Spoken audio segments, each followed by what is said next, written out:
Welcome to Appreciate Good Thoughts, Selections from The Pathway of Life by Leo Tolstoy, Vegetarian, Volume 2, Part 2 of 2, on Words of Wisdom. Everyone thinks of changing the world, but no one thinks of changing himself. This insightful saying by Leo Tolstoy is a valuable reminder for all of us to reflect inward. The renowned 19th century Russian author suggested that we ask ourselves what God really wants us to do. As Leo Tolstoy said, "In the name of God, stop a moment, cease your work, look around you."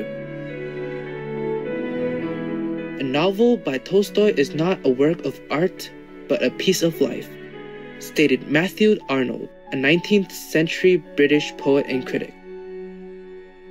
In addition to his renowned epic novels, Leo Tolstoy wrote essays and letters that conveyed the spiritual truths he came to realize during the course of his life. Along with adopting and promoting the vegetarian diet, he became deeply interested in spirituality and living by the ethical teachings of Christ. The concepts he conveyed through his writings about peace and the fulfillment of God's will greatly influenced 20th century leaders like Mahatma Gandhi and Dr. Martin Luther King Jr. Supreme Master Ching Hai spoke about the uplifting nature of Leo Tolstoy's work during a group meditation session with our association members in July 1997 in Los Angeles, USA. Because Tolstoy was a practitioner, That's why when you read his story, almost a story about spirituality, about God, and very happy, very positive. It's very good to read him, to read his book. You try. If you haven't, you try. You can read more, Such thing is very good for you.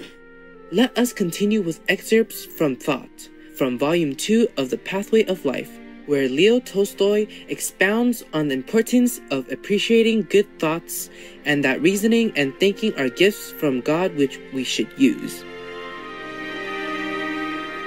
Thought.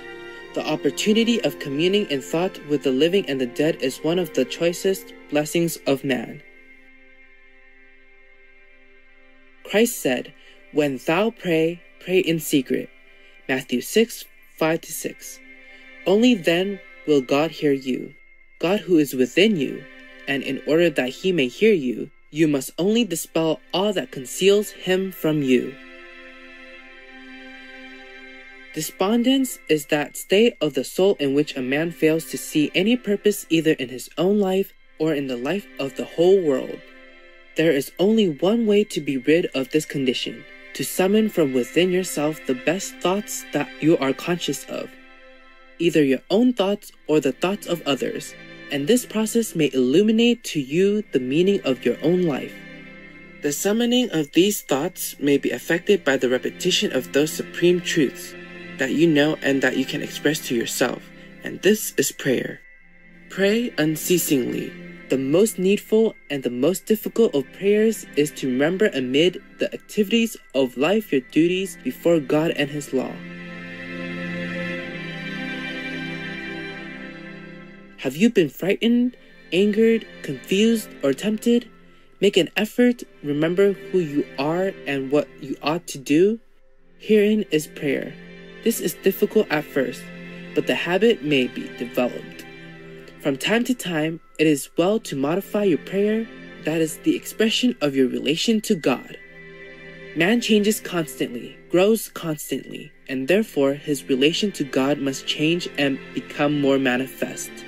And even so must his prayer be modified. Good life is impossible without effort of thought. Appreciate good thoughts, your own and those of others, as soon as you recognize them. Nothing will aid you as much as good thoughts in the accomplishment of the true task of your life. Be master of your thoughts if you would attain your purpose. Fix the glance of your soul upon that one pure light which is free from passions. Meditation is the path to immortality. Frivolity is the path to death. Those who are watchful in meditation never die, but the frivolous and unbelievers are even as the dead. Arouse thyself, then protected by thyself and penetrating into thyself, thou will be immutable.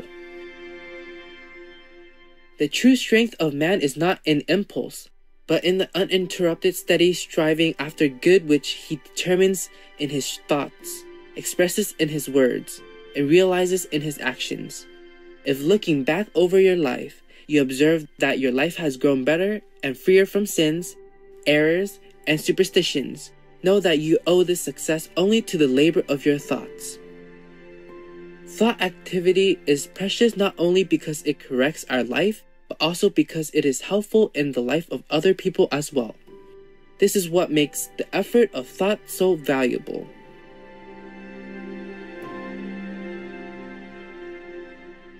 This is what the Chinese philosopher Confucius says about the significance of thought.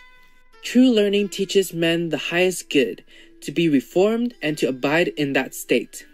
In order to attain supreme good, it is necessary that well-being reign throughout the nation. In order to have well-being throughout the nation, it is necessary to have well-being in the family. In order to have well-being in the family, it is necessary to have well-being within oneself.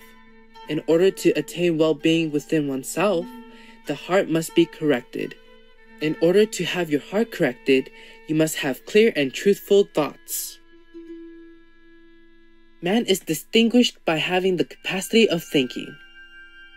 A man may learn to read and write, but this knowledge will not enlighten him whether he should write a letter to a friend or a complaint against someone who has injured him or leave it alone.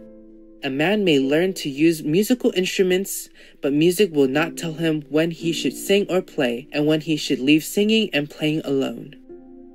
Even so, in all things, only reason suggests to us what to do, when to do it, or what not to do, and when. Having endowed us with reason, God put at our disposal that which is most needful. Giving us reason, it is as though He said, in order that you may avoid evil and lay hold on the blessings of life, I have implanted within you a divine particle of myself. I have given you reason. If you apply it to all that happens to you, nothing in the world will be an obstacle or impediment to you on the road which I have designed for you, and you will never complain of your fate or against people. You will never judge them or cringe before them. Do not reproach me for not having given you more.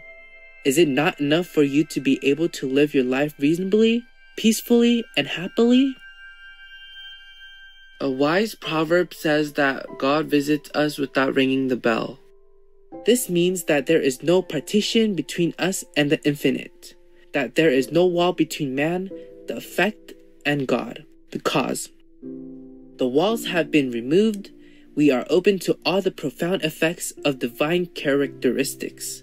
Only the labor of thought keeps open the hole through which we commune with God. Man is created that he may think. Therein is his entire merit and worth. The duty of man is only in thinking right. The proper order of thinking is to commence with self, with the Creator, and one's purpose in life.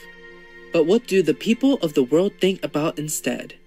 Not at all of these things, but merely of having a good time, of becoming rich, of glory, of gaining a throne, without thinking what it means to be a king and what it means to be a man.